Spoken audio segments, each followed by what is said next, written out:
Ya kan udah Bicara nih Oke. Yuk. Oke, gimana akhirnya trailernya udah muncul nih? Akhirnya aku sih seneng banget akhirnya trailernya rilis karena dari gambar aja di trailer udah bisa dilihat ya bagus-bagus banget. Seneng sih, nggak sabar respon semuanya gimana. Tadi sih udah antusias banget. Aku live juga kan tadi di TikTok. Semua orang excited banget sama Bertaut Rindu ini. Aku juga senang banget hari ini teman-teman semuanya bisa ada kesempatan buat nonton dan tadi full house banget, jadi aku senang gak cuman cast doang, gak cuman kami doang, tapi teman-teman semua nonton trailer film Bertaut Rindu.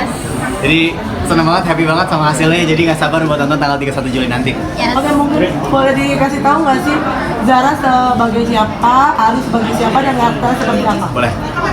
Jadi di film Bertaut Rindu aku berperan sebagai Magnus. Magnus itu karakternya dia seorang pria yang misterius, seorang pria yang lahir di keluarga yang punya privilege, tapi satu yang dia nggak punya yaitu pilihan. Dan itu sangat membuat Magnus menjadi seperti remaja yang tersesat gitu. Kalau Jovanka sendiri, aku Zara berperan sebagai Jovanka. Jo itu anaknya sangat berani dan tahu mimpinya itu apa, dan dia tuh tahu cara kejarnya gimana. Background keluarganya itu sebenarnya ada kemiripan dengan Magnus. Kita sama-sama bukan dibilang broken home ya, tapi Iya, tapi kemiripan konflik dengan orang tua. kemiripan konflik dengan orang tua yang akhirnya mempersatukan kita gitu. Betul. Dan by the way, kami tuh di sini Magnus dan Jovanka suka banget sama melukis. Suka banget sama melukis, gambar-gambar aku tuh yang realis, gambar-gambar realis. Kalau Magnus dia yang hyper realis, yang benar-benar mirip banget sama asli.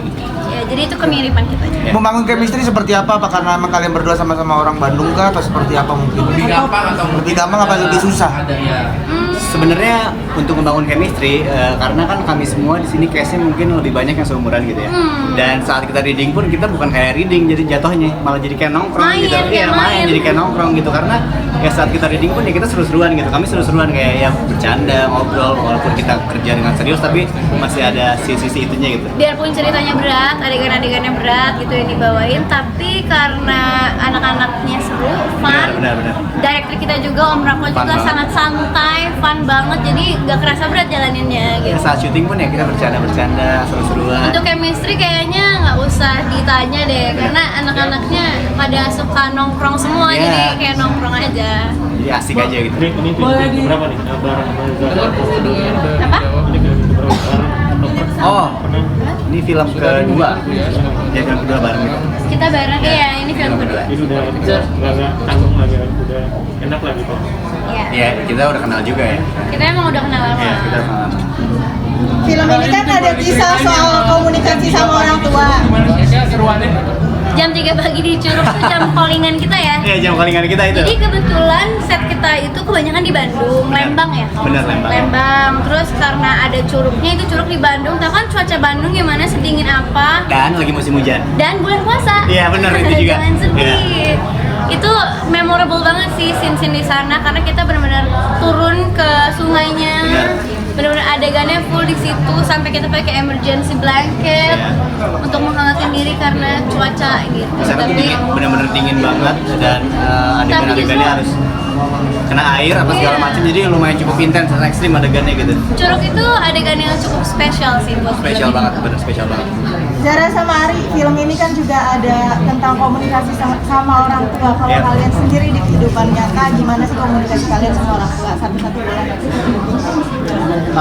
Kalau buat aku sendiri, mungkin dulu aku kurang bisa berkomunikasi sama orang tua ya, karena mungkin aku lumayan cukup jauh dan tidak lumayan dekat lah sama orang tua gitu, jadi susah untuk berkomunikasi gitu. Tapi alhamdulillah seiring berjalannya waktu, akhirnya aku bisa mengenal orang tua aku dan akhirnya aku bisa berkomunikasi dan aku akhirnya bisa mengasih saran dan visiku mau seperti apa, dan akhirnya alhamdulillah aku bisa menerima visi dan juga apa yang aku mau gitu seiring berjalannya waktu, karena mungkin orang tua pun sudah menganggap aku sebagai manusia gitu.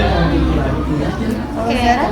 Kalau aku sendiri sebenarnya dari kita terima skrip ini, aku tuh ngomong ke Ari, ih ini kayak ketuker ya, gitu kayak ketuker. Jadi sebenarnya aku lumayan relate juga Kak dengan cerita ini dan dengan karakter Joe sendiri. Kalau hubungan aku dengan ayah aku sih nggak begitu dekat karena memang keras. Ayahku tuh tipe orang yang keras dan gengsi. Jadi bukan karena nggak sayang, tapi karena memang kita nggak bisa ngobrol karena karakter aja gitu. Tapi kalau sama mama, aku alhamdulillah sangat dekat, sama banget kayak karakter aku di sini. Sama ayahnya tuh lumayan susah komunikasi, tapi sama ibunya deket banget. Jadi ya gitu sih kurang lebih. Yang belakang dong berisik banget sih. Tapi setelah proses syuting ini Zara mungkin ke Ayah mungkin lebih. Iya, justru itu karena film ini aku belajar ini nggak beres ya, maksudnya benar-benar terjadi di hidup aku. Kayak di sini kan Magnus yang kesusahan untuk menyampaikan apa keinginannya ke orang tuanya. Aku dari skrip ini pun belajar juga, dari reading sebenarnya udah belajar, oh bagus banget ini pesannya gitu. Aku coba terapkan ke hidup aku pelan-pelan kalau oh ternyata orang tua tuh memang pasti kasih tahu mereka tuh maunya apa, tapi menurut mereka kan itu yang terbaik. Jadi sekarang aku lebih berusaha untuk oh itu kan menurut mama terbaik begitu, tapi dari aku juga punya nih kayak gini opsi gitu. Jadi dicari jalan tengahnya. Jadi sekarang udah bisa cari jalan tengahnya gitu. Kalau Ari prosesnya gimana jadi lebih cair mungkin sama orang tua, prosesnya gimana? Prosesnya mungkin karena sering berdebat kali ya. Jadi berdebat itu aku bisa bilang membantu sekali ya, karena ketika kita berdebat bukan jadi anak durhaka ya, bukan anak durhaka ya. Tapi maksudnya berdebat itu kadang dibutuhkan nggak hanya ke orang tua saja, tapi ke teman maupun sahabat maupun pacar, itu sangat dibutuhkan sekali. Karena kenapa? Setiap kita debat dan setelah kita beres debat kita pasti akhirnya berbaikan dengan mereka kan. Dan setelah Sooner kita, or later gitu. Dan setelah kita berbaikan pasti hubungan kita bakal jadi makin membaik gitu karena berdebat itu gitu. Dan itu yang aku rasakan gitu, dan itu yang aku alami gitu, sehingga aku bisa berkomunikasi dengan orang tua aku gitu. Nah, alhamdulillah sekarang aku sama orang tua aku udah seperti sahabat. Sebenarnya kan pesan dari film ini sendiri itu intinya komunikasi. Betul, gitu betul, kan. ya. Jadi berdebat tadi maksudnya mungkin ngobrol lah intinya. Iya, Dari film ini ngobrol aja, apapun tuh diobrolin gitu loh. Iya. Tapi psikolog itu dibutuhkan juga nggak sih, kan selain sahabat, teman, psikolog juga dibutuhkan dalam ini nggak sih? Menurut kalian seperti apa? Dan kalian juga memakai psikolog nggak untuk sampai di titik itu gitu?